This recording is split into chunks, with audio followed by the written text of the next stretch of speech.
I'm Lucy. And I'm Michelle. Welcome to a special episode of Tudoriferous, the biographical podcast that examines lives in the Tudor era. And today, Jakob Fugger. I hope I said that right, or close enough. That's what I've been going with. Okay. And we didn't put him on our list because his links with England are minimal. But he's well worth doing since, according to the title of one of the books I read, he was the richest man who ever lived. When was that written? Oh, recent. Book. Recent? Really? Yeah. I can't tell you the exact date. Wow. I don't know about the Gates and the Musks of this world, but I think if you take the whole economy of the world, he owned a bigger chunk of it than they own of the economy these days. Wow. He was born in Augsburg in 1459 to a family which was already rich, selling textiles from Augsburg to Frankfurt, Cologne, and Venice. And I'm assuming this is in the German Principates? Yeah. Okay. Augsburg, incidentally, takes its name from Emperor Augustus. It was founded in AD 41, and Tacitus described Augsburg as splendidissima. Aww. You can't get better than that. No. Maximilian used it as his base, in as much as he used anywhere as his base. One of the reasons that Augsburg had been able to carry on growing and thriving as a textile town was because the Black Death miraculously bypassed the town when everywhere else was being decimated. Really? I wonder how that happened. I don't know. I didn't go back to 13, whatever it is. But now my head's just going, because if it was that wealthy, that means that they had trade, and trade would have brought it in. Maybe they'd had complete shutdown. Maybe they had a lockdown. Oh, maybe they were smart and actually followed the lockdown protocols. Humans, be smarter. Well, whatever it is, it did the trick. Anyway, I said Fuggers were rich, but they were normal rich. Plenty of other people were as rich as they were. But when Jakob died, he owned just under 2% of all European economic output. So that's a completely different scale of rich. Yes. He could have made a bid for emperor easily. Oh, yeah. Yeah, I don't think it was his thing. No, he just likes using them for money cows. Cash cow, sorry. Yeah. Cash cow. Money cow. Jakob's grandfather, Hans, had been a peasant who left the farm for the big city. Really? So in 2 generations, they go from being a peasant with pretty much nothing to the richest person in the world. I know. Unbelievable, isn't it? Wow. But I think Fugger's money-making genes probably came down from Hans, because Hans quickly became a wholesaler of textiles. Which is not easy to get into. You have to have the money to purchase the fabric, and fabric was really expensive. That's the bit of his life that we haven't got, the bit that went from peasant to textile trader. Okay. But he married twice, both times to daughters of the heads of the Weavers' Guild, which didn't do him any harm. So he must have been good looking, otherwise that never would have happened. Yeah, he might have been very charismatic, personable. Well, we'll go with that instead of the Inston and Dudley route where he knows secrets and just demands to marry the women. I don't know. What sort of secrets with peasants? No, I don't know. When he died, his second wife ran the business for 21 years. And when she died, she was one of the largest taxpayers in Augsburg. So that was a big leap in his life, or their life. Wow. Yeah. Hans had 2 sons. One was Andreas, and the other one was called Jakob the Elder, although obviously only in retrospect, because that would just be weird. Yes. And Jakob the Elder married Barbara, the daughter of the man who ran the mint. That doesn't sound like a German name to me. Barbara, no. No. After Jakob the Elder died, when our Jakob was 10, Barbara ran the business for 30 years. So, wow. And during that time, she had 3 daughters and 7 sons as well. No, not when she was a widow. She just had them beforehand. No, I mean, she had to look after them. So I was thinking about her time ratio, about how much she could spend looking after 10 children and how much she would have to give to the business. The 7th son was our Jakob Fugger, which sounds very biblical, doesn't it? Yes, it does. The 7th son, Jacob. He would be a wizard if he was the 7th son of a 7th son. No, only 2 for the first ones. Oh. You would think that having 2 women successfully running the business after the deaths of their husbands would encourage Jakob Fugger to include women. But no. Really? He had quite firm ideas about that. His mother was overbearing, apparently. Maybe. With 6 other sons, his mother didn't need another merchant son, and so destined little Jakob for the priesthood. Oh, that didn't work. Well, no, luckily for Jakob, when he was 14, just when he was due to become a monk, his mother changed her mind. And I don't know whether it was his nagging, because he's not a natural for the priesthood. How would he cope with that vow of poverty? I think there'd be constant scams going on in the monastery. We need a new lead roof. I can get that for you. As we saw in Maximilian's episode, the Fuggers bailed out Emperor Frederick when no one else would. And they didn't lend him money, but some silk and wool to get him some decent clothes. Yes, I remember.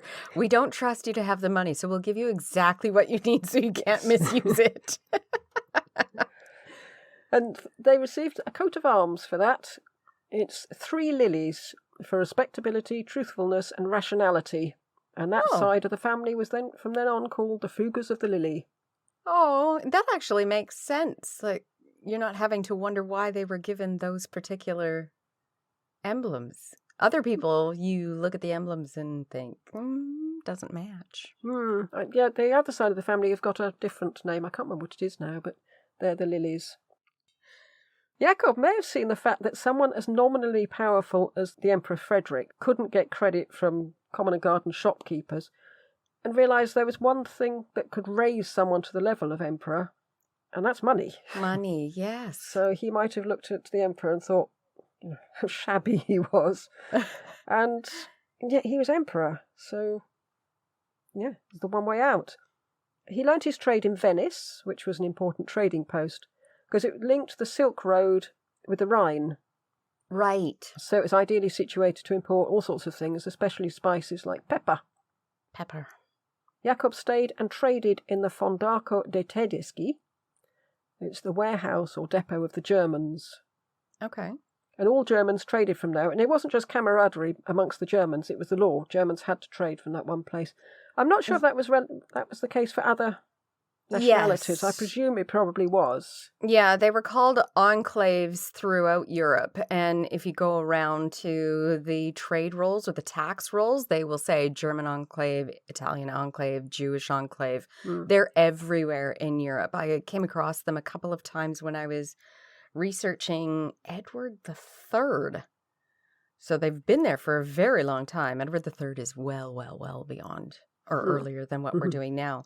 But yeah, for some reason, I guess maybe it was easier to tax them because they'd also be paying what could be called a poll tax. You would be paying for being a non-resident, an additional tax on top of everything else. Also, I suppose if you fell out with their home country, you could kick them out? You could kick them out, or you could just keep an eye on them and make sure they don't rebel. Yeah. It was very common.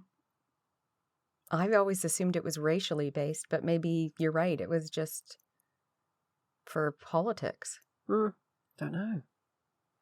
It was in Venice that Fugger started wearing the gold hat, which would become one of his hallmarks.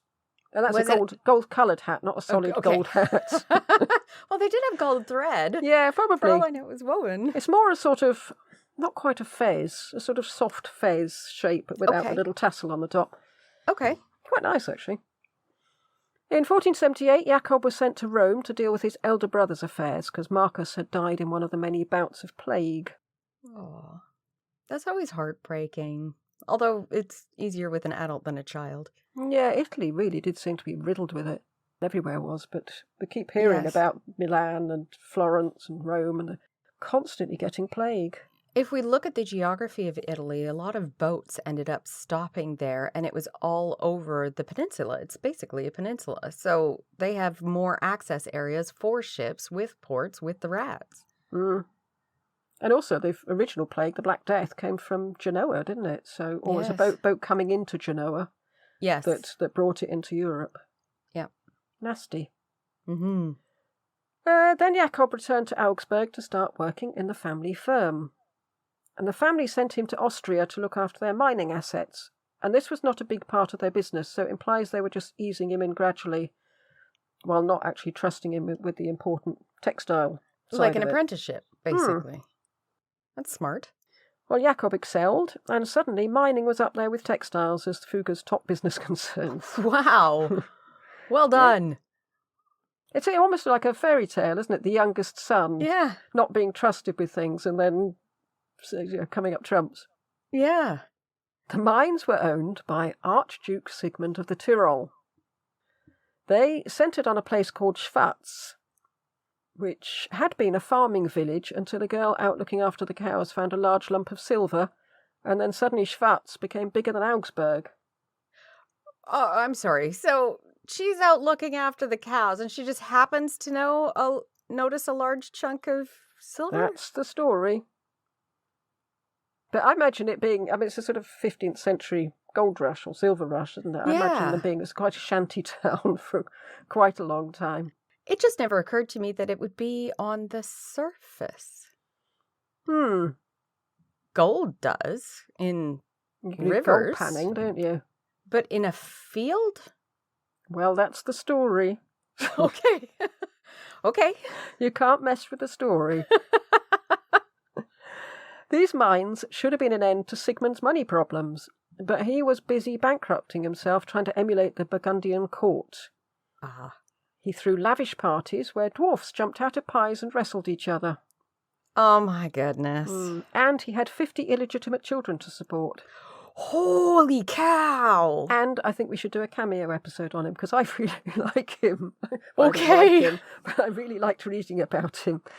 Jeez. The only thing he didn't lavish money on was his country, and he was constantly living beyond his means, and to pay for it he sold off the silver mines, bit by bit, to bankers who lent him money. And Fugger wanted to be one of these bankers, but it took 4 years to muscle his way in, as Sigmund relied on Italian bankers. Okay. At least until 1489. And then Sigmund got involved in a border skirmish with Venice, which he only won because the Venetians were preoccupied with what the Turks were up to. And he was so buoyed by this that he wanted to carry on and attack the city of Venice itself. They all seem to do this. They have one little victory, and then they think, yeah, I can do this. I can take on Venice. Well, obviously his bankers wanted nothing to do with it. Yeah, it doesn't sound smart. Mad. And without money, he had to sue for peace. And under swingeing and humiliating terms, Sigmund then went to his bankers to get them to pay reparations. Okay. And again, they said, no. No. We told you not to do it. So, if Sigmund didn't pay up, the Venetians, with their formidable war machine, would then roll into the Tyrol. Oh, no. But luckily, Jakob Fugger stepped up and offered to lend him the full amount. Now, the deal, it's an odd one, and I don't really understand it. But the deal was that if Sigmund paid, Jakob would get the money from Schwarz until he was paid the full amount from Sigmund. So he'd get them all the money from the silver mines. Okay. But if Sigmund didn't repay the money, then Jakob would just go under, because he'd lent him all the money. And I don't know how that would work, because how would he know whether Sigmund was going to pay up or not? But I read it over and over again, and I thought, am I getting this right? But anyway, that's what it said, so... Or does he get to keep the silver mine if he doesn't get paid, and then at least he has an income? Well, no, the implication was that the Fuggers would actually go under, so it was a huge risk that he was taking. Really? So I don't know how that works. Maybe an economist can explain it. But anyway, Jakob also insisted, as terms of the loan, that he be given control of the state treasury. And that wasn't so he could ransack the country for every penny. It was so he could keep it on an even keel and make repayment more likely. Oh, that's a good idea. Yeah, if he left it up to Sigmund, he'd be paying dwarfs to jump out of pies all the time. So, did Sigmund agree to that? Yeah. Oh. He didn't have a lot of choice, really. Yeah. I mean, it was either that or the Phoenicians moved in. And if you remember, it was the Tyrol who wrote to Maximilian telling him that they weren't going to stump up the money for Perkin's invasion of England. Because that was when they wrote to him saying that we think you've had this idea put into your head and kindly get rid of it because we're not having anything to do with it. And I wonder if that was just because they were fed up with crazy emperors and their crackpot schemes, because Probably. they'd had Sigmund and then they had Maximilian. They must have just been thinking, leave us What's be. wrong with you people? This set the scene for later Jakob transactions. He lent money when no one else would. So he was able to set his own terms, and it was very risky, but usually it paid off. Right. But each one, it sounded like, when you were talking about Maximilian, it seemed like it was each time, I'll give you the money, but if I don't get it back, I'm bankrupt. Every single time, like really high risk. I think it was. Yeah. But the fact he kept getting more and more money, so I suppose his chance of bankruptcy became less and less. Yes. But yeah, he was able to set his own terms. So I presume it wasn't just Maximilian who was paying the ridiculous amounts on top. In 1489, Jakob was attending the Frankfurt Trade Fair, as he did every year, and it's thought that was then and there he met Maximilian. And Maximilian decided he wanted to take back Vienna for the Habsburgs, and Jakob agreed to lend him the money. And in fact, Vienna capitulated without a fight, so just like Sigmund, Maximilian said, right, on to Hungary then. Oh, no. Then they never just think, oh, that was good, that was easy. Yeah. I can pay back the money. Stop and consolidate. And again, they were fighting the Turks, so they didn't want to be bothered with Maximilian. So they signed an agreement opening Hungary up to German merchants. Okay. And Jakob was first in line, and he had an investment plan in mind. Because the Tyrol had those silver mines, but Hungary had copper mines. And copper was useful not only for minting coins, but when mixed with tin to make bronze, it could be made into cannons, as we saw in Leonardo's episode, when he was forced to hand over the bronze he'd stockpiled for the giant horse. Right. To make école d'este, cannons to protect himself from the French. And that's what Jakob planned to do. So now he's an arms trader as well as a money lender. Oh, and now he's definitely going to be making money. Oh, yes. He was sinking everything into this venture. I don't know what the other Fuggers thought. They must have been panicking. He obviously a bit of a, I was about to say a loose cannon, a bit of a pun, but, But wait, in the Fugger family. so he's actually giving up the Fugger family money, not just his? I'm not sure. At this point, you only hear about Jakob. Okay. I think the others are just sort of getting on with their job. But he's just gone into sort of... rogue. Yeah, he's gone to entirely different levels of wealth. Wow. There was a lot of upfront capital needed to sink more mines, to build a smelter to refine the copper, and a factory to manufacture the cannons. And Jakob said of the risks, quote, most of the time 10 perish before one gets rich, unquote. So he was hoping he'd be the one. That's so risky. And with the Turks so close, he was taking an even bigger risk. Yes. And also, how binding was that treaty that Maximilian had made with the Hungarians? Could they just rip it up? Or could they follow the line of the treaty, but still make it difficult for German merchants to operate? So he's taking a hell of a risk. And to try and alleviate these problems, Jakob went into business with Johannes Thurso, who, apart from being an expert in, I never know whether it's metallurgy or metallurgy, I've heard both, so I should go with metallurgy, and mining. He had Hungarian ancestry, so he'd be able to trade even if they get rid of the Germans. Yeah. And Thurso was an expert on pumping water out of mines, which was a huge problem because many mine owners were sitting on a gold mine, so to speak, but they couldn't afford to pump the water out of the mine or keep it out. Yes. I watched there was a documentary about the copper mines in England during the medieval times. And they used water wheels, and they would pump water in order to pump more water out. I didn't understand it. They tried to explain it. I just kept thinking... Was it sort of whooshing it down from one end so that everything sloshed through and out the other side? So the water coming down was at a higher pressure, forcing the water from the bottom up to the surface and out. And you'd end up with a negative amount of water in the mine. Yeah, your facial expression is the same as mine when I was trying to understand that. And when the water wheels weren't working, they used donkeys to run the pumps instead. I don't know. It was very interesting, but the fact that they used water in to get water out just totally blows my mind. I don't understand it. If anybody can explain it better than I just tried to, please do. Well, maybe that's Thurso's secret. Yes. Bring in more Yes. water. And I think that was actually, what was that? Worst Jobs in History All right. with Tony Robinson. Robinson, I think yeah. it was one of those episodes where he got to go down into a mine and they explained it to him. No, I shall have to think about that one. I know. Think about the logistics of it. Well, Jakob built the factory so there could be lookout turrets that would spot the Turks, and it was made more like a fortress than a factory. Probably smart. Yeah, but it was an environmental disaster. Fugger's men felled trees for miles around to fuel the furnace. Oh, no. And they rerouted rivers to use the water and to dump rubbish in. Oh, lovely. Humans are so good for the planet.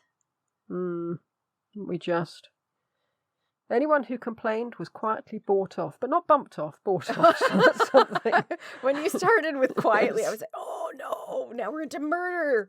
That's how they get the water out of the mine. They just fill it up with bodies. We were talking about alchemists being the forerunners of today's scientists in some episode or another. I forget which. There have been so many. Fugger employed alchemists to do research into using metals that create gold, presumably employing copper, I suppose, and also to teach alchemy. And one of the young men whom they taught became Paracelsus, who was the father of modern medicine, and definitely on our list of Patreon subjects. He wrote a book on the diseases caused by mining, including black lung. Which Really? It was known then? And my granddad died of black lung, so he was a miner. So obviously there was not much leap in the medical thing. No, in preventative medicine Fugger's didn't time. happen. And yes. And then Fugger and Maximilian were both hard taskmasters. If there was industrial action, rather than negotiate, Maximilian sent in the troops. Okay. But I don't think that was uncommon.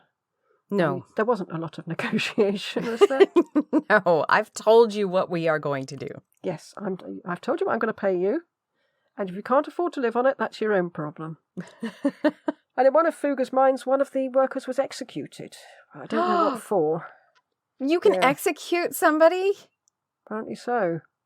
Oh, God. He also petitioned the church to get miners exempted from fasting so they'd be strong enough to keep working. That's nice. Did it work? I presume so. He's Fugger. These things work. Jeez. Fugger, knowing the importance of getting information first, set up his own news service. And this wasn't to disseminate news around to people. That was to get information to him, and to him alone, faster than the normal postal service. So we're not talking about he set up a printing press and off he went. Well, it said that he published the first newspaper. But and they apparently looked like newspapers. But newspapers are meant to give information, spread it around to lots of people, not just bring it to one person. So, I don't know, he's said to be the first newspaper proprietor, but I didn't think that was quite right. Okay. This is Fugger all over. In 1498, there were no monopoly laws, only the understanding that businessmen would act in a Christian manner. Sorry. A little cynical there. So a group of mine owners, including Fugger, set up a cartel to fix prices on copper and ensure vast profits. And they had to ask Maximilian's permission, but since they pointed out that the more money they had, the more they'd be in a position to lend him, that was pretty much a formality, I think.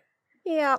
Fugger sent his copper mined in Hungary to Danzig, and the other members of the cartel sent theirs to Venice. But Fugger was not really a team player. If he wasn't at the top and alone at the top, then it wasn't worth doing. He decided to take the others in the cartel down from the inside. He started sending his copper to Venice in huge amounts, flooding the market with cheap copper. Wow. It was a dangerous move. He was counting on the fact that he was rich enough to take more of a hit than the others could. And it turned out he was right. Oh, my goodness. The other members of the cartel stored the copper in depots waiting for the price to pick up, but Jakob just kept sending more and more copper into Venice. And one by one the others went under. Wow. So they complained to Maximilian that Fugger was acting in an unchristian way. But Well, for a start, Maximilian was busy elsewhere, and also it must have occurred to him that it didn't really matter who had the money as long as the person was going to lend it to him. And out of all of them, Fugger was the most likely to lend it to him, so I think Maximilian was quite happy that Fugger had all the money. Yeah, he had a different way of working than most of his counterparts, and we could see it as going from a medieval to a modern method. He had clerks in each branch who kept detailed records. And one of the clerks was a very flamboyant character called Matthias Schwartz, who worked all his life for the Fuggers, and he criticised those who, quote, write down their dealings in poorly kept scrapbooks or on slips of paper and stick them to the walls or make the reckonings on windowsills, unquote. That sounds like me. Yes, but you're not As running we're a huge researching, business. Yes. there's notes stuck everywhere. But Fugger had ledgers and filing cabinets, and he'd studied double entry bookkeeping. I don't know what that is. It's when you write in what goes in and what goes out. It's quite simple. Oh. But no one was doing it. The Italians bankers started doing it, and that's why they were so far ahead before the Fuggers stepped in and the Welsers. Right. And it seems like quite a sensible thing, but obviously other people were doing what we do and sticking things to the wall and jotting things down on bits of paper. And he was like Henry VII in that he checked everything. And there's a note scribbled in the margin in Fugger's hand next to an entry about how much a mine manager was spending on food and lodging, which is a minor point in the huge scheme of things for Fugger's financial empire. And yet he's written, quote, I don't know what's going on here, unquote. So. It's a minor point for a mine that a miner wrote. But it's that attention to detail that made him so successful. But it'd be hell to work for, wouldn't it? You wouldn't get away with anything. No, micromanaging at the penultimate level. Not so cool. No. In January 1498, Fugger married. He was 39, she was 18. He had the money. She came from an old prestigious family. That was all there was to it, really. Yes. So he's buying prestige. He's buying prestige and she's buying money, I suppose. Mm-hmm. Or she's hoping for the money. Or probably her family are hoping for the money, more to the point. Yes. 1505, Fugger negotiated to be part of a trading trip round Africa to India as part of the Portuguese effort to break the Venetian hold on the pepper trade. He sort of biting the hand that fed him, really. I mean, it's Venice that taught him everything he knows. In fact, he ended up putting 4,000 florins into the escapade, compared to the Welsers, the other big banking family in Augsburg. They put in 20,000 florins. The ship returned with so much pepper that the price plummeted. But King Manuel of Portugal confiscated the cargo. Really? Yeah, but that was turned out to be a good thing, because when the Welsers and the Fuggers finally got it back, the price had risen again, so they tripled their investment. Oh. And the Welsers went on to fund many trips and gained their wealth from overseas trade, which was lucrative but risky. And Fugger decided to leave them to it, since he found he could make just as much buying the pepper from the Portuguese and selling it on to Germany with barely any risk at all. Wow. He was able to supply the Portuguese with copper and silver, with which they could bargain on their voyages to India, and Fugger became one of Europe's largest spice wholesalers. Whatever he does, he ends up being the largest one. Yes. Do you have any stories? Sorry, it's probably a spoiler alert. Does he ever fail? Does he have a venture that doesn't work for him? I'm trying to think. If he does, he makes it work for him. Wow. In some way. Like the pepper, I suppose. I mean, it was doomed to fail because there was so much of it was going to... But luckily for him, it was confiscated. He does seem to be remarkably fortunate in his dealings. And a genius. That's a genius level that I don't understand. Wow. Okay. Well, this marked the end for Venice, and they even ended up buying their pepper from Portugal. Presumably, via Mr. Fugger. Oh, that must have hurt. Yes. Yeah. Among the many services Fugger provided for Maximilian was saving him from himself. But I was thinking, who was going to save him from Fugger? That was his biggest problem. Fugger was paying some of the public officials who worked for Maximilian. And bizarrely, Maximilian knew all about this and thought it was a good thing since it saved him money because he didn't have to pay for them himself. It didn't occur to him that if he wasn't the one paying them, they wouldn't have his best interests at heart. I wonder if it was that it didn't occur to him, or he figured this was the exact same as what was going on everywhere else. Like, how many foreign kings were paying for their courtiers in other people's kingdoms to put in a good word to that king? The only difference is he's not paying them a wage at all now. I suppose the other kings are paying their own courtiers to go over and... Not necessarily. In Louis XII's episode, I'm assuming this is coming out after that, Louis was paying Cardinal Wolsey and Charles Brandon. Well, that's true. Yeah. And in the Diplomats episode with De Ayala, we found that they got paid even after they left their destination country and got back home. Hmm. And it was all out in the open. Every king knew that every other king was paying their courtiers. Well, I think Maximilian must have been at a different level in Maximilian's court because it was commented on so much. Right. Well, if he's not paying them at all, that is a different dynamic.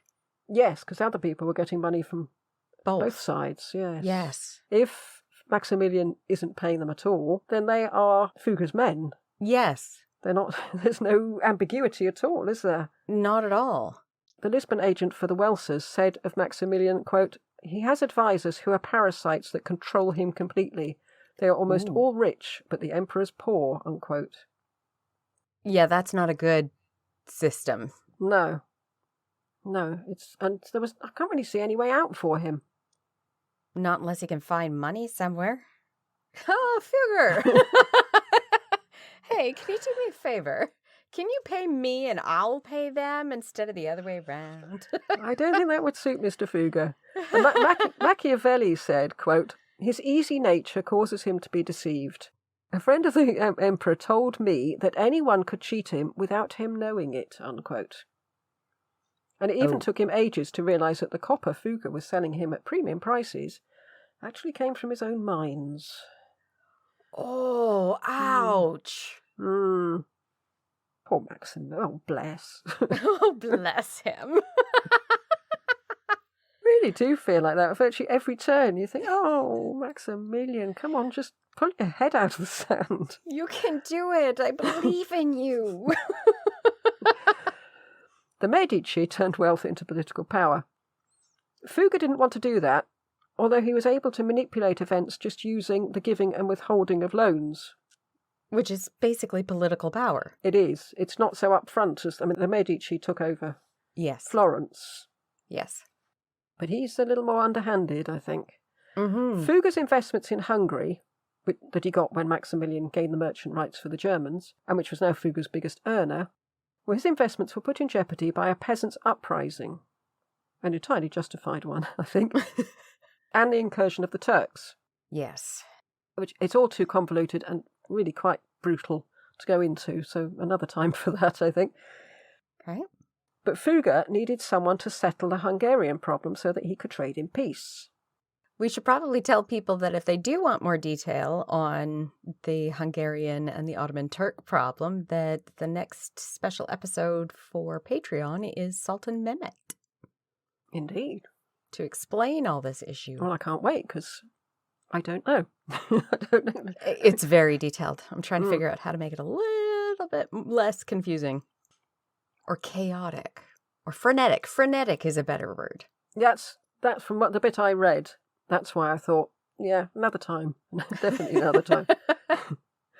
So Fugger needs someone to settle this situation. He turned to Maximilian and told him, "Marry off some of your family to the Hungarian royal family, or there'll be no more loans for you." Seriously, he tried to dictate that to Maximilian. There's no tried. Obviously, Maximilian was onto it like a shot. His grandson Ferdinand would marry Anne. Yes. And the granddaughter Mary would marry Louis. Yes. Who, as we saw in Maximilian's episode, hadn't been born yet. Right. And so the Austro-Hungarian Empire was born, and it was Fugger who gave birth to it. Wow. I know, it's unbelievable, isn't it? This power this man can wield. And at the double wedding, Fugger brought some bling for Maximilian to wear so that he looked more the part of a fabulously wealthy prospective granddad-in-law.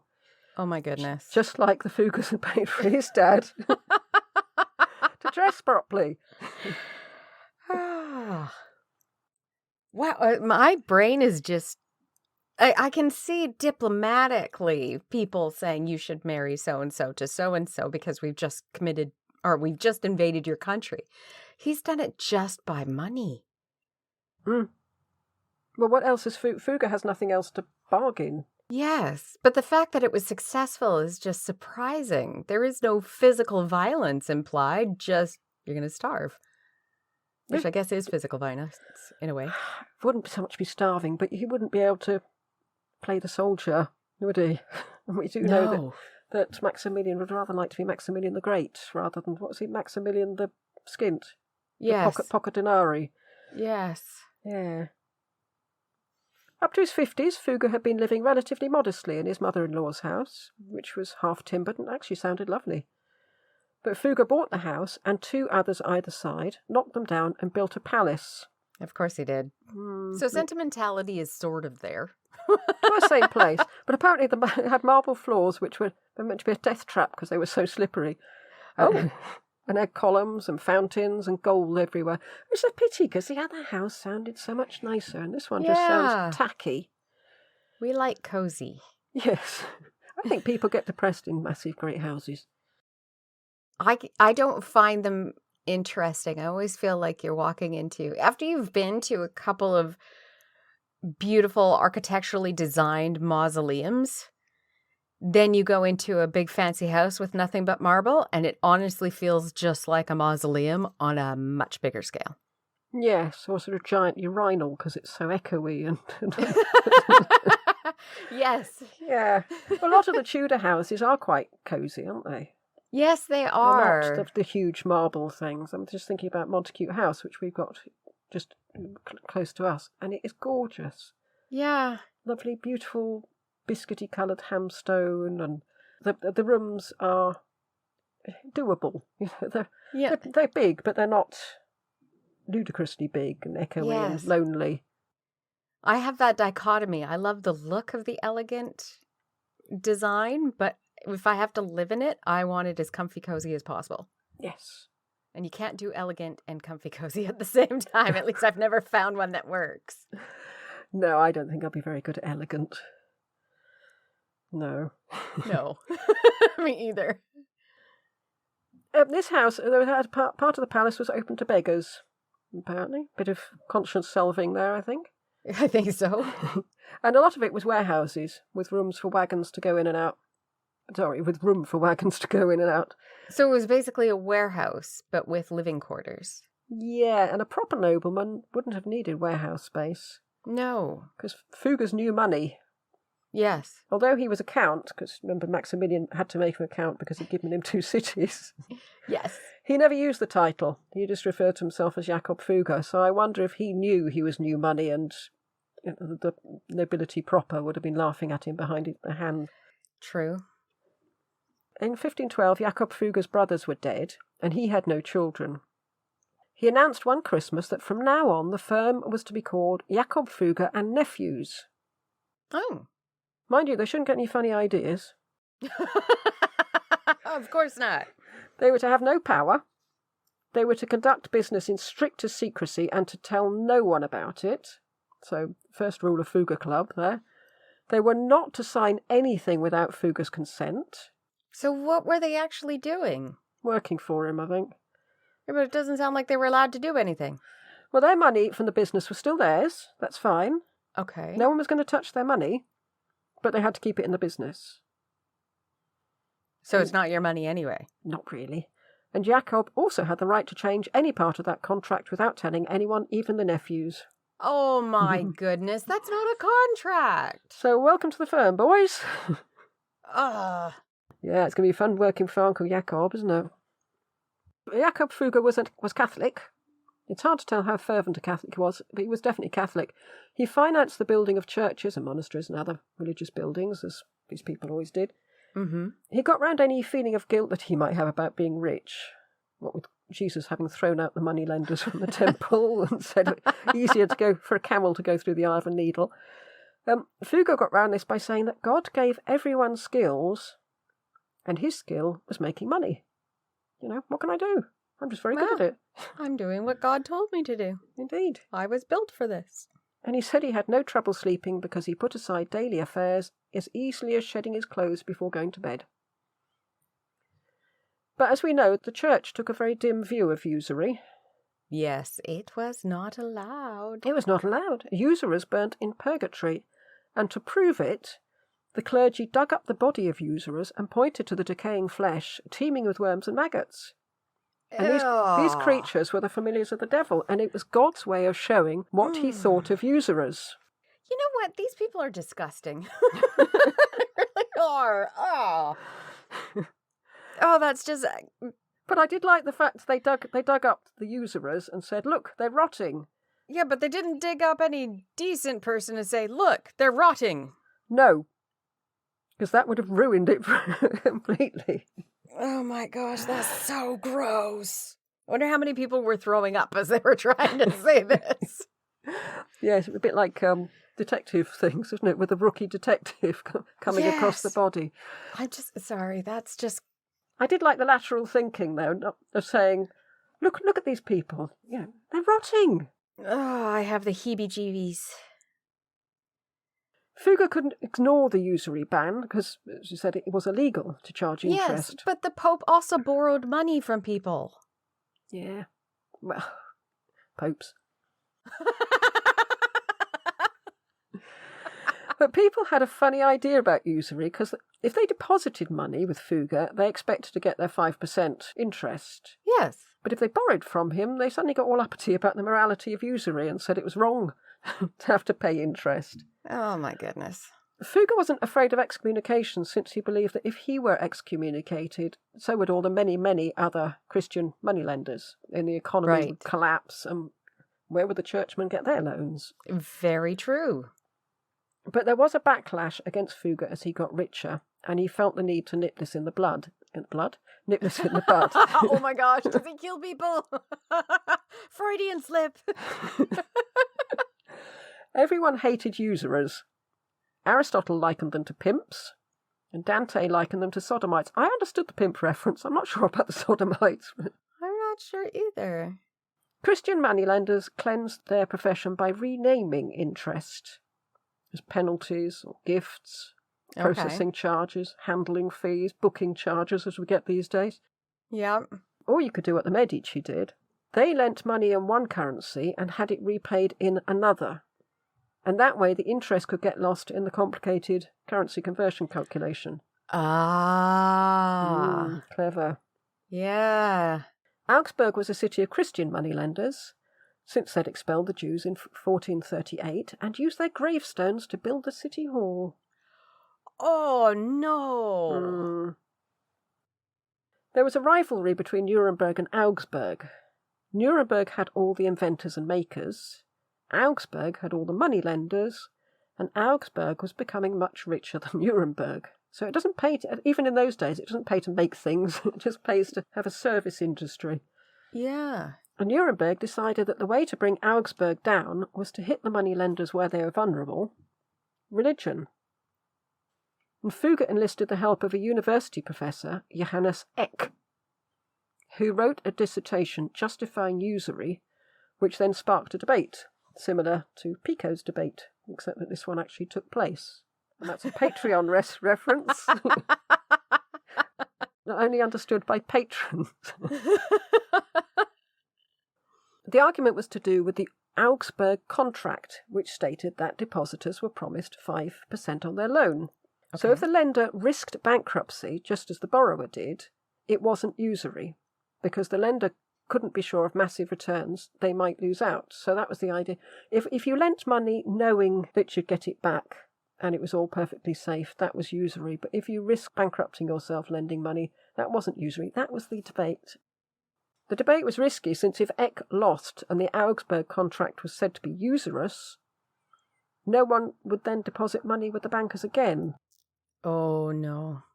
It was only that they could kid themselves that it was somehow okay, that people participated in banking. Right. That would change the entire economy if they actually went through with that. It would. You'd be going right back to early medieval economy, I should think, wouldn't you? Yes.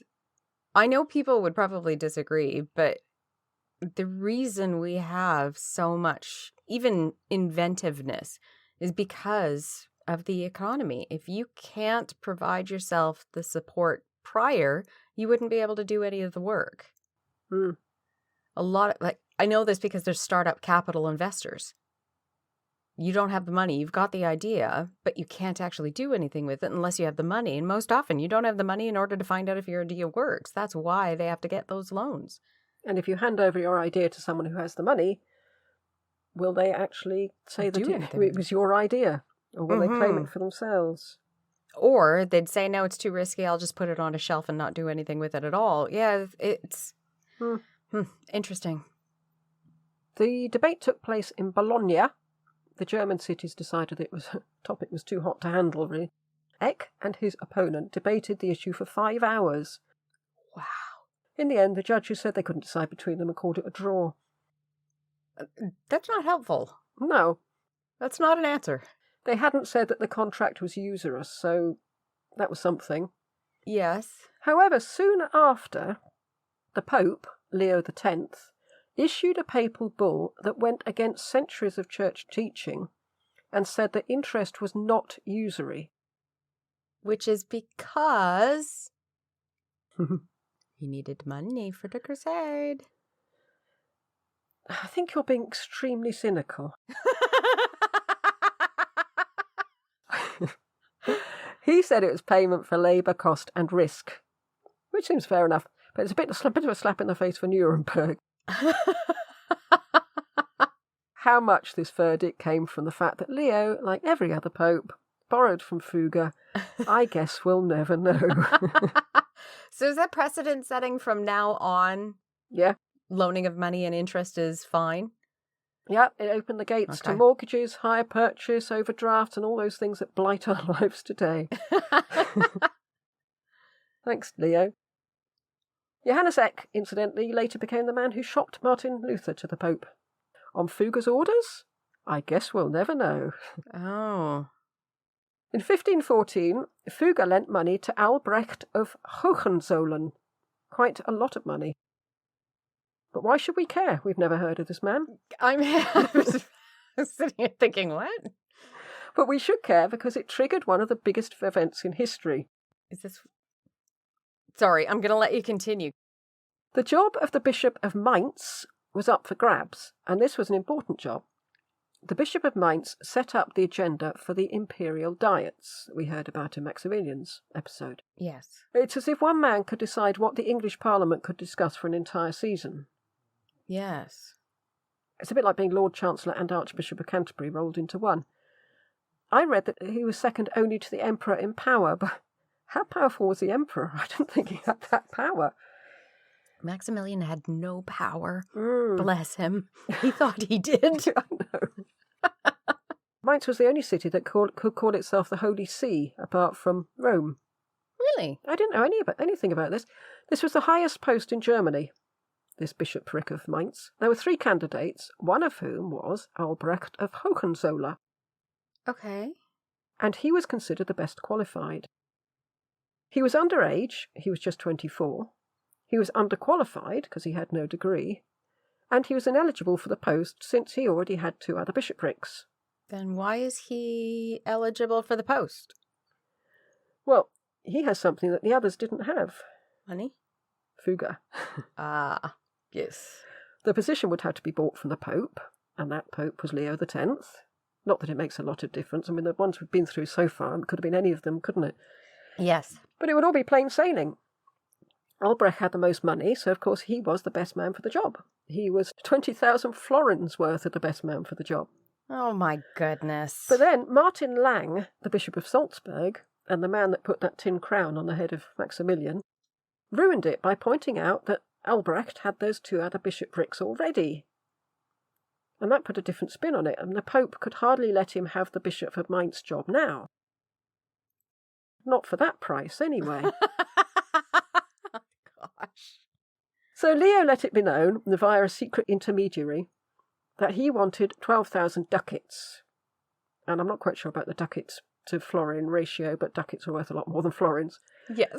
1,000 ducats for each of the apostles. Wow. Oh, and it was to be paid into his own bank account, not the Vatican's. Oh, even better. He was offered 7,000 ducats. That's 1,000 ducats for each of the sacraments. And they compromised on 10,000. That's the equivalent of 34,000 florins. So that's quite a leap from the original 20,000. Yes. Fugger transferred the money into Leo's greasy little bank account. But now, how was Albrecht going to pay the money back to Fugger?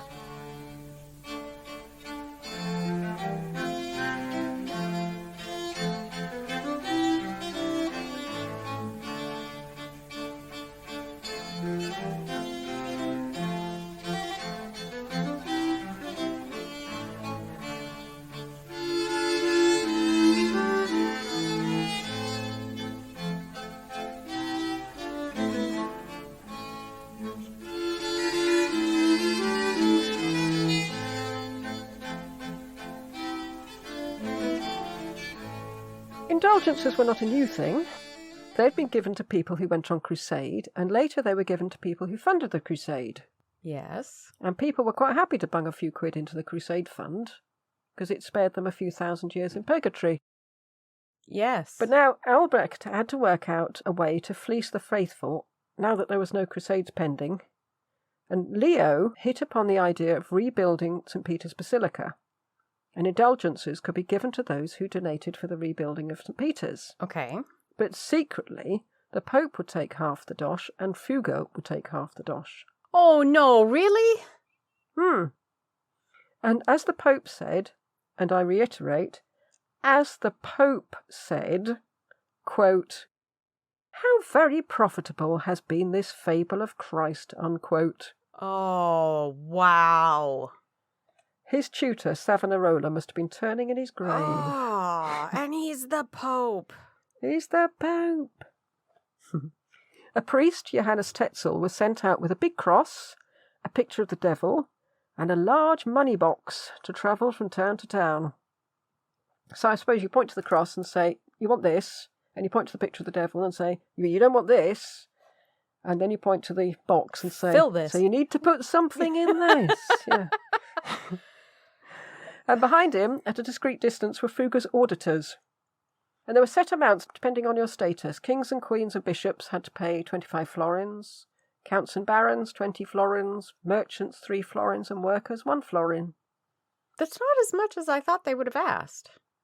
I'm sure they'd accept more. Yeah. I'm sure it's pointed out to you, this is your minimum. Right. If you give more, then obviously you don't spend so many years in purgatory. Tetzel told people to imagine their little children crying out to be absolved from their sins. Oh, that's not okay. They travelled all over until they reached Saxony. And in Saxony was an unknown 33-year-old scholar who was outraged by what he'd heard was going on. He knew it was just a ruse by the Pope, and he was infuriated about it. So infuriated was he that he wrote 95 arguments against indulgences and stuck them to the cathedral door at Wittenberg. I know who this is.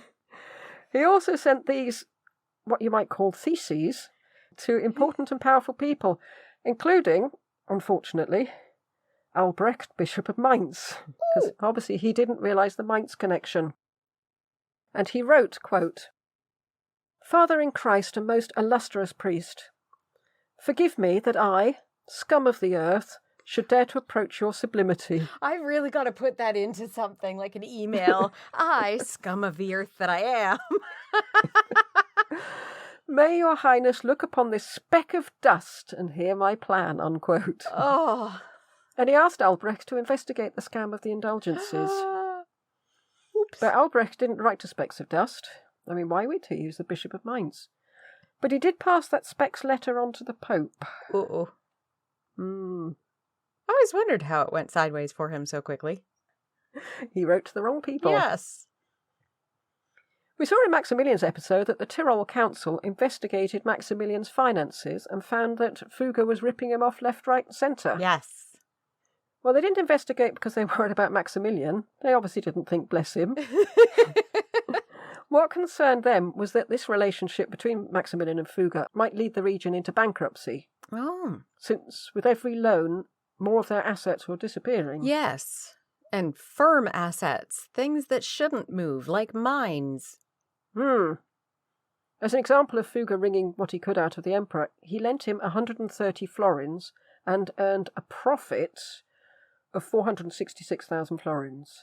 Holy cow. I mean, that is payday loan type. That's beyond money, payday loans, I think. The huge Schwarz silver mines should have meant that the Tyrol would be rolling in money. But no, it's Fugger who's rolling in money. And Maximilian, who was a little woolly lambkin, financially speaking, thought he was doing really well out of the deals because he would look at what the copper and silver mines were worth as a snapshot. You know, this is how much they're bringing out today. Right. And it was less than Fugger had lent him, so he thought, great, bargain. Right. But Fugger was looking at how much he could get out of the mines for years and decades to come. Yes. And that was a massive amount. Yeah. And it was a massive amount that the Tyrol felt was rightfully theirs. And you certainly have sympathy with that view. Yes. Maximilian selling off the mines not only affected their present cash flow, but also their future income. So Fugger was condemning the region to poverty indefinitely. Yeah. Fugger's argument was that when you're dealing with royalty, you had to charge high interest because they were an unsafe bet. If Maximilian had refused to pay him, there'd have been no redress for Fugger, because Maximilian was the emperor. Yes. Who could force him to do anything? 'Cause if you look at Edward IV, his refusal to pay pretty much brought down the Medici Bank. Yeah. Jakob Fugger was lucky that Maximilian did honour his debts, although, as we saw, he did leave one or two little outstanding debts behind him when he died. Little? But later Fuggers would be bankrupted by Philip II's inability to pay back the money that he borrowed for the Armada. Is this Fugger or his descendants? Later Fuggers. Right. And this was a dangerous time for Fugger, since some of the Tyrolean councillors were all for throwing him in jail and seizing his assets. Ooh.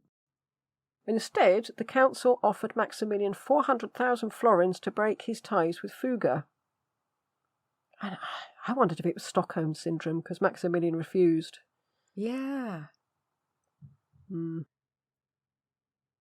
Holy Roman Empire. Why did Francis I want it, and why was Charles eventually persuaded to go for it?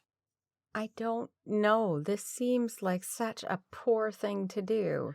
Well, that wasn't what I thought. I've got here, you may think, why wouldn't they want it? It's an incredibly prestigious post. There's nothing that comes with it except a title. It's just words.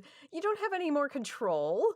You don't, but by this time, it was prestigious because Maximilian had made it so. It might not have brought in a lot of money, but it did have the prestige. So the council had to beg Frederick to take on the job since nobody wanted it. Because we saw no land, no taxes.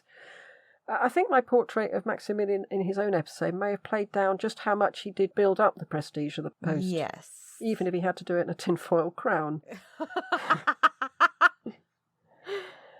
Anyway, he died in 1519, that's Maximilian. And although Maximilian had relied on Fugger for everything, as soon as he died, Charles dropped Fugger and chose to get his bribe money for the election from the Welsers, and several Italian banks. Do we know why? He already had other bankers, I think. Okay. I suppose you stick with the one. I mean, I've not changed my bank ever, so I suppose you do stick with the bankers you know.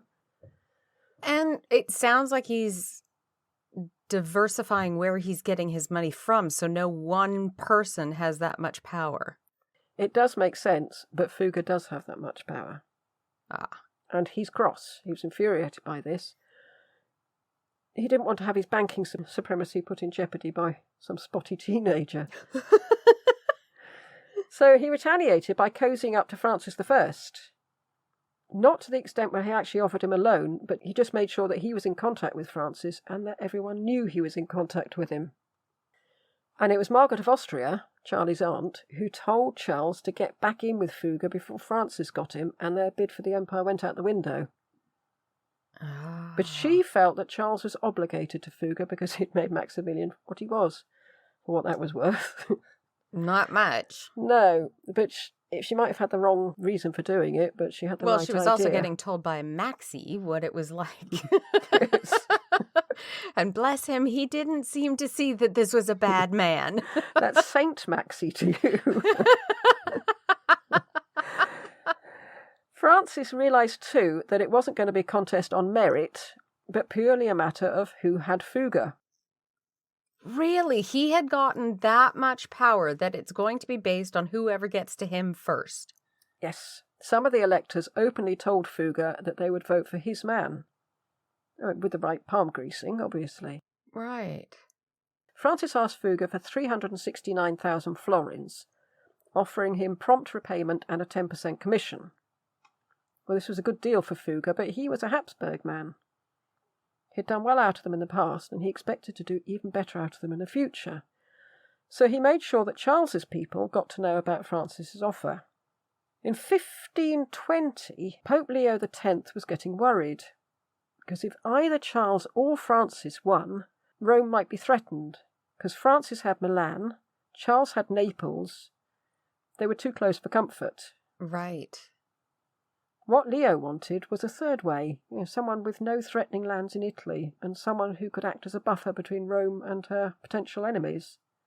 Did he try to get Henry VIII to go for it? It's Henry VIII. But he has no land anywhere near you. He's as far away as you can get. Yeah, well, I didn't come across this when I read about Maximilian's episode. Maximilian had thought of this before. When he feared that he might die before Charles reached majority, he actually offered to adopt Henry as his son. Really? Yeah, and Henry wasn't keen. No, you're an idiot. The Pope's offer seemed more interesting and a bit less creepy. Yeah, well, is this before or after Henry had written his arguments against Martin Luther? Not sure. Okay. Not sure about that. Because if people don't know, Henry VIII wrote basically a book against all of the 95 theses of Martin Luther and was declared Defender of the Faith, which the British monarchs still keep that title, even though it was supposed to be a title for Henry only. It was not supposed to be passed down. Yeah, Charles said he was going to be Defender of Faiths. Our Charles. King Charles. I forgot he was King Charles. Because he said, he wants to be Defender of all the faiths, not just one. Oh, that feels so weird, King Charles. In the future, the Queen has recently passed away. Mm. And so now we have King Charles. But the coronation hasn't happened yet. No, that'll be a while. Mm-hmm. Mm. Yeah, it's going to be most odd, I think, when we start seeing his picture on the banknotes. Yes. One of the reasons why Henry was quite open to the Pope's offer was that it would be one in the eye for Francis I. Yes. And that counted for a lot with Henry. Yes, it did. And Henry wasn't a bad bet for the electors either, because he hadn't yet worked his way through Daddy's money. Yeah, he was still rich. Mm. He sent an envoy, Richard Pace, to check the viability of all this, and Pace travelled around Germany, tackling the electors one by one. The first four he talked to, he only talked to four, they each agreed in theory. This sounded like a good idea, so Pace was really buoyed enough to tell Henry VIII to pack his lederhosen. The deal was in the bag. But the election, this is interesting, this election took place traditionally in a tiny room at the back of Frankfurt Cathedral. And the procedure was similar to electing the Pope. The electors all file in, and they're not allowed to come out until they've chosen someone. Really? They had to sleep on straw mats and pee in a bucket. Oh. And if they hadn't decided in 13 days, their rations were cut to just bread and water. Right, so that's pretty similar to the Pope. Mm. And there was mayhem outside the cathedral as the Habsburgs had put it about that Francis I was just about to launch an attack. Oh. I think it was propaganda. He said, no, I didn't no plan to do anything of the sort. Charles was still holding out and refusing to accept a loan from Fugger until he heard, and I'm not sure how he heard since the electors were meant to be in seclusion, although their servants were going in and out. Charles heard that the electors were going with Fugger, regardless. Really? Whoever had Fugger would win. It was simple as that. So Charles capitulated and accepted Fugger. So 14 days after they went in, so that's 1 day on bread and water, which might have sped things up, the electors emerged and said they were voting for Fugger. No, Charles. Charles. Definitely Charles. Yes. Shh. Henry VIII was happy enough. He hadn't won, but then neither had Francis, and Henry had just saved himself a lot of money. So Yes. I think he was probably only doing it to be a thorn in the side of Francis. But all in all, this had cost Fugger 544,000 florins, and that was the biggest loan ever made. Ooh, ow. Yeah. So why was he so keen to stick to the Habsburgs? Loyalty? Sentimentality? They're dumb enough to give you more and more things? Well, Maximilian had had nothing, apart from what Fugger had lent him. But Charles, the King of Naples, Charles. the Archduke of the Netherlands, the Duke of Guelders, the King of Sicily, etc., etc., etc., Yes. and King of Spain, with all the New World resources behind him. And the King of actual Spain, this is Castile and Aragon, are now under one person. Mm-hmm. Well, he was an entirely different prospect. Mm-hmm. However, the Imperial Diet then turned on Fugger, saying that it was dangerous to have someone so rich that they could affect politics. And Charles agreed, despite the fact that if Fugger hadn't been able to affect politics, Charles wouldn't have become emperor just a few weeks earlier. Yes. Charles still had to pay Fugger back, though. They all borrow, and then they think, oh, right, how are we going to pay? Get rid of you now. Well, he asked for a tax hike to do this, which led to riots all over Spain. Because for some reason, the Spanish didn't see why they should pay for their king to become emperor of somewhere else. Yes. I mean, they're very picky, these Spaniards, aren't they? Charles clamped down violently on the protests. But he did also promise to forget the tax rise. So it was beginning to look as if Fugger wasn't going to see that 544,000 florins. So it was beginning to look as if this might actually push Fugger under. One loan too many. Around this time, Augsburg saw the unveiling of the Fuggerei. I'm going to call it Fuggerei. It's Fugger with EI on the end. And this is 106 homes built by Fugger for the deserving poor. And it's the oldest continuously inhabited example of social housing in the world. Oh, that's lovely. It is lovely. The houses are lovely. I'd like one. They're really nice. The only problem was that they all looked the same, and people kept walking into the wrong house, so they tried a novel idea. They put numbers on the door. This is where addresses came from. This is where numbers for houses first came. Wow. How cool is that? Yeah. And later it was the home of Mozart's great-grandfather, who lived at number 14. Oh, that's so neat. Civics have arrived. That's what we call them. Oh, right. Yeah, and they are lovely. They're a big tourist attraction for Augsburg. They still exist. They still exist, and they're still social housing. That is fantastic. I wish we had stuff like that in Canada. Our history doesn't go back very far, and because it doesn't, everybody just tears it down and moves on and builds something new. Well, they do that here too. I mean, you look at parts of Oxford and you think, why were you allowed to do that? It was gorgeous. They put a bizarre building shaped like a, what do they call, concertina file. Oh. Made out of concrete. Hideous. And that was it back in the 60s or 70s. They didn't know any better in those days, it seems. Yeah. Despite this act of pious charity, following the imperial elections, Fugger became public enemy number one, and much of that was to do with Martin Luther. Right. Luther had been called to Augsburg to explain himself. The papal emissary thought that it would be an easy process to grind Luther down until he recanted, but Luther stood his ground.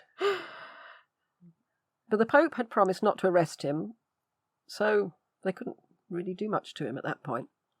For some reason, he was staying at the Fugger Palace. What? Maybe they they had the beggars' quarters. Maybe they had a sort of hostel area as well. I'm not sure. It's not thought that he met Fugger there, but the opulence of the palace apparently disgusted him. Huh. And he resolved to be Fugger's irritation from that time on. In Germany, Luther was pushing against an open door. As I heard someone saying, pushing against an open drain, which I thought was rather good. As far as reform went, the German princes were already fed up with indulgences and debauched priests and sale of offices, which is a bit rich given that the self-same princes had just accepted bribes for the sale of the Holy Roman Emperor itself. But it's quite easy to be smug about other people's misdemeanours. Yes, it is. Not only did he have Luther against him, but also an impoverished knight called Ulrich von Hutten, who wrote several anti-Fugger tracts. And he justified the sort of highway robbery that knights indulged in, saying that taking money by force was, quote, honest theft, unquote.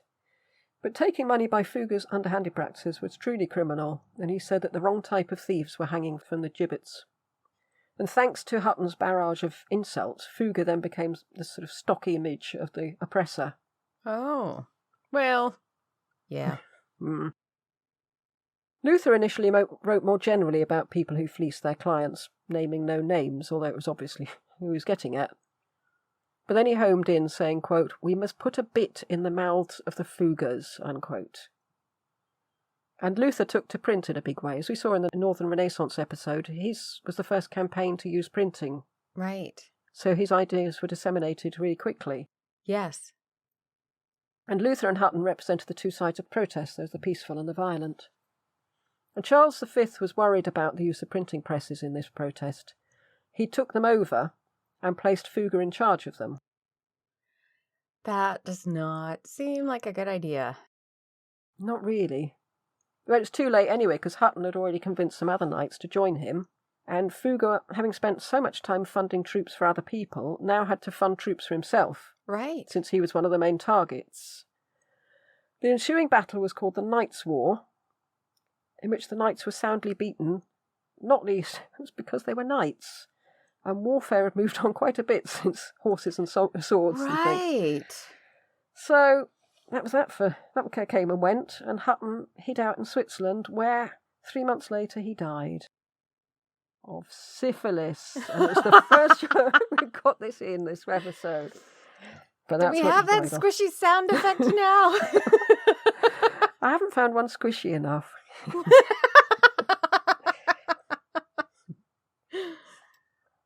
Hutton's gone, but the groundswell of hatred for Fugger had not. The investigation into Fugger's activity was still going on and revealed its findings in the 1522 Imperial Diet in Nuremberg.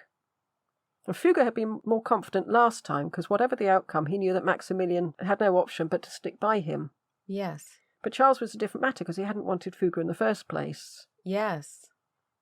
So at the moment, he's looking at losing his whole loan and being indicted for dodgy dealing.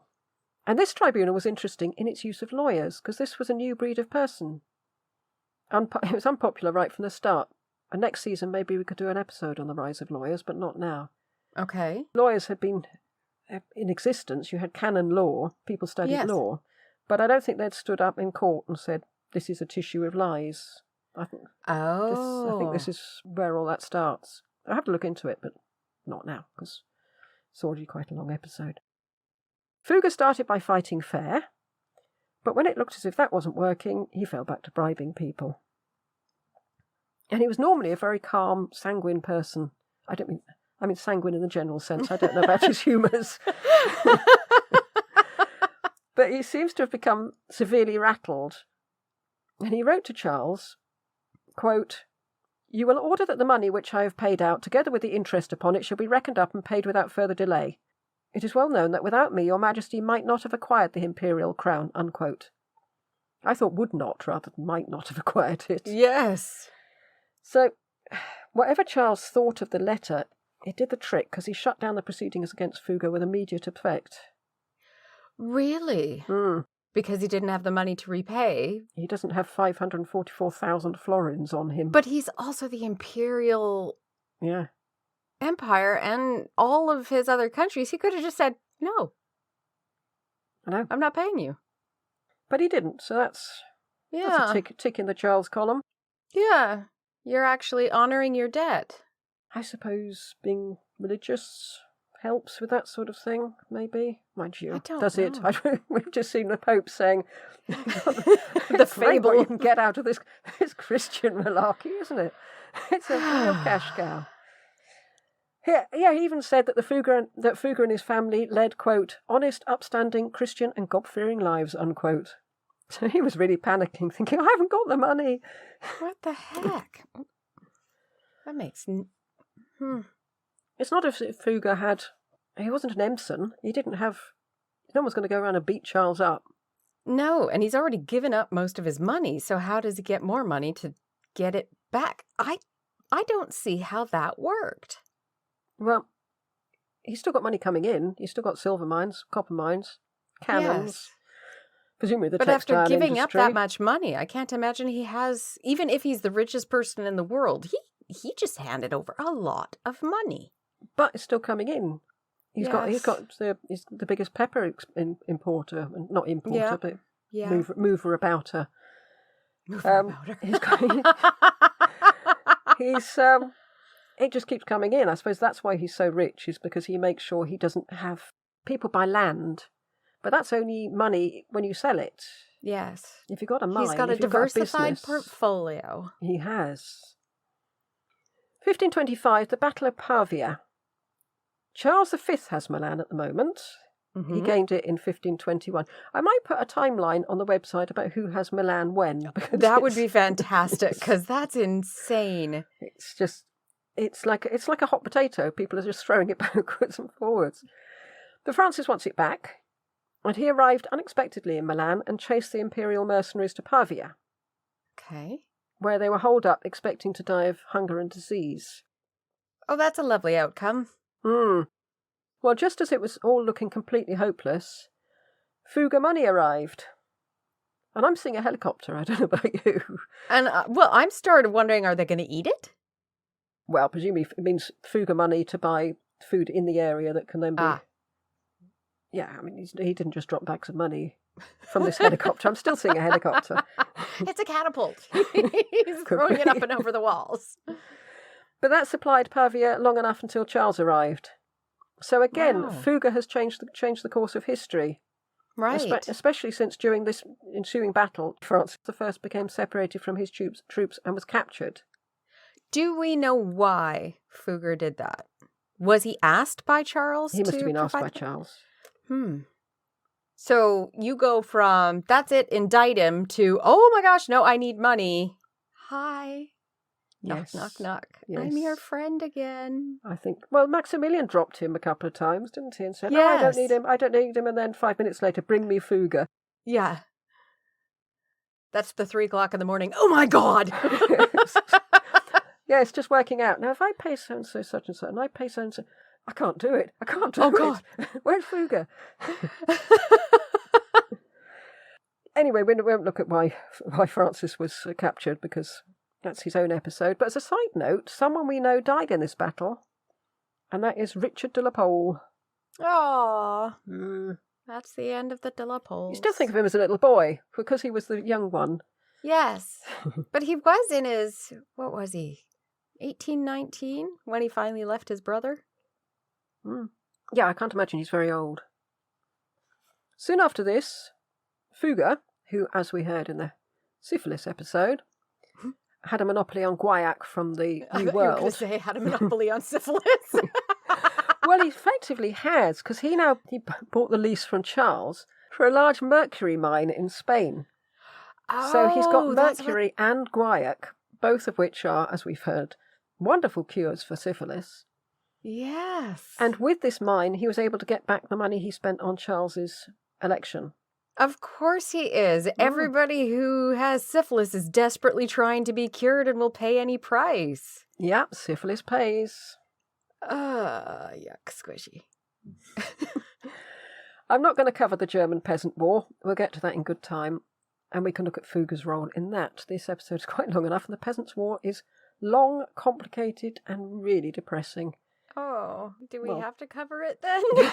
You just sold it really well. Interesting. Very interesting.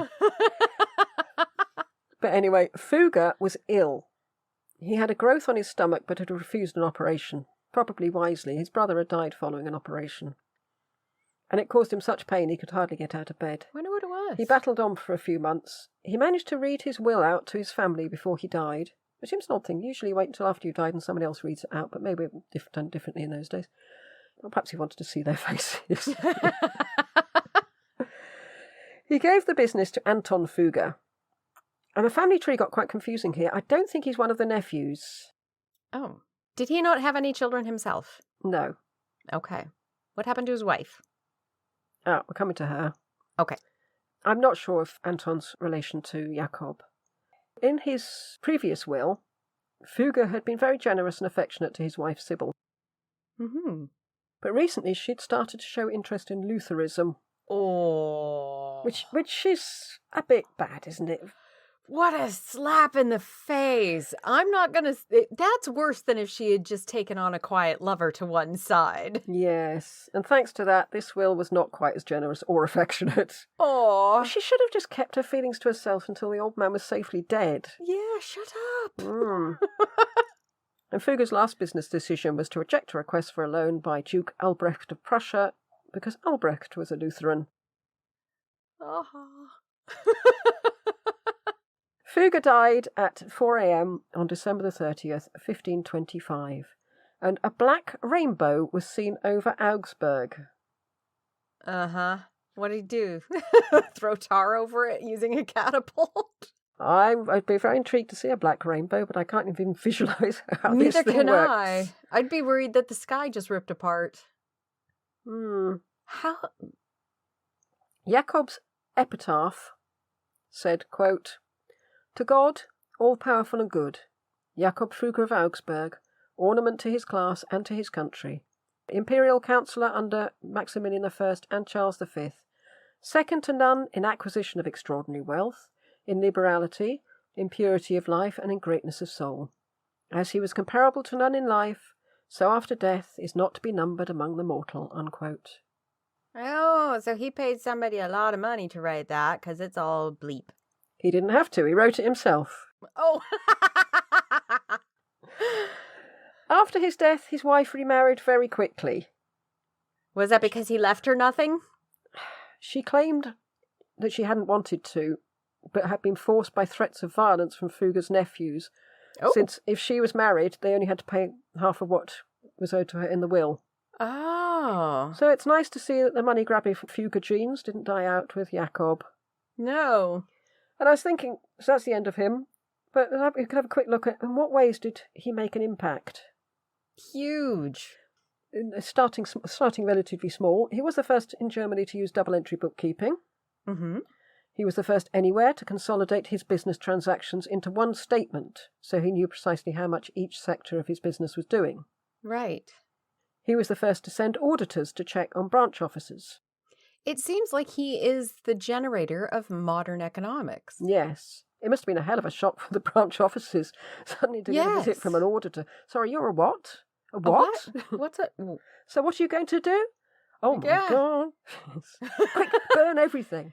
But I mean, even if you take just separate parts, that's impressive. But putting it all together really is modern economics. Yes.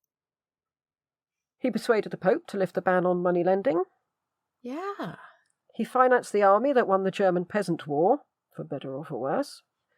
And the thing I didn't go into, but we might well do an episode on the Hanseatic League, he really emasculated them. They had a monopoly on the North Sea trade, and Fugger put a stop to that. Right. He unintentionally provoked Luther into writing his 95 Theses, which had quite far-reaching consequences. He probably funded Magellan's circumnavigation of the globe. Ooh, that's cool. But we're not sure, but he probably did. He built a model village of social housing which is still in existence today. He supposedly published the first newspaper in the world. He made Maximilian make peace with Venice, if you remember that. Yes. After his in inverted commas, coronation. Yeah. He created the Austro-Hungarian Empire by making Maximilian marry off his relatives. He made Charles V the Holy Roman Emperor. Yes. He enabled Maximilian to do everything he did, for better or for worse. Fugger money won the Battle of Pavia, in which Francis I was captured. And I'm sure there are many, many others that I've forgotten, but that's quite a That's list. a huge impact. Mm, He gets a 10 out of 10 for Beteem. he certainly does. And must admit, before doing this podcast, I had never heard of him. Neither have I. But fascinating man. Yeah. And I'm just thinking, well, how would he do in our categories? Intrigue, definitely. Yes. Amphibly, pretty huge. Yeah, well, he pretty much ran Europe. Yes. Or from being a of younger it. son who would have had absolutely no power, really. Especially not if he was made a monk. No. Hmm. What else do we Flaunt do? a flaunt? I don't know. Ah, nice picture of him in his golden hat. He looks very modern day. He does. He's got very tight lips. Yes. It's as if he's sort of pondering, shall I give this money to these people? What can I get? Yeah. His hat is you're right. It's kind of like a fez, but a fez crossed with a beret. Softer material. Yeah. Very, very glossy black clothing. So very wealthy clothing. With a very white linen undershirt, which is also an indication of wealth, of how white it is. And the fact that you don't have to do the sort of things that are going to make it dirty. Yes. But with the short hair and the whole style, it just looks like a modern day person with, what are those coats that you see riders with? They're like canvas coats for cowboys and stuff. It's that kind of, it looks like that kind of cut. And that hat, you could easily see people wearing at a festival. I can imagine people wearing that at Glastonbury. Yeah. Interesting. No symbology, though. Is symbology a word? It is now. My husband asked me that once, and I said, "Did you understand what I meant?" He said, "Yes. That according to the dictionary, that's a word. A sound or utterance that conveys meaning from one person to another." Ah. Yep, Shakespeare did a lot of that. People reckon he's pretty good. But what I find interesting is either it's painted on wood, or the painter did an amazing job in painting the wood grain into the background, because you can actually see the lines for the paneling. It's a very fine picture, isn't it? Yes, it is. He looks as if he's wearing, I don't know, something cross between a smoking jacket and a dressing gown. Yeah. Yeah, you wouldn't, that's not a face that's, it's not kind. With. No. And I see absolutely no smile lines whatsoever. No, frown lines. I don't know. I don't think he even frowns, does it? I think that is the expression that you will always see. Yeah, poker face. So you'll never have any idea. I suppose that's what the expression when new people went to talk to him about getting loans for Maximilian and things, and he'd say, "Oh well, I'm actually quite tired at the moment. So I'm thinking of giving it up." He would then look at them like that, and they'd think, "Oh right, oh well, that's a pity." Whereas in fact, that face means, I'm asking for better terms. Yes. Yeah. Interesting. Yeah, he was an interesting one to do because I just kept coming across more and more thinking, he's running everything. Absolutely everything. He's running all of trade, it seems, and all of politics. Crazy. When the German electors say, we don't care who it is as long as they got Fugger behind him, that is massive. Yes.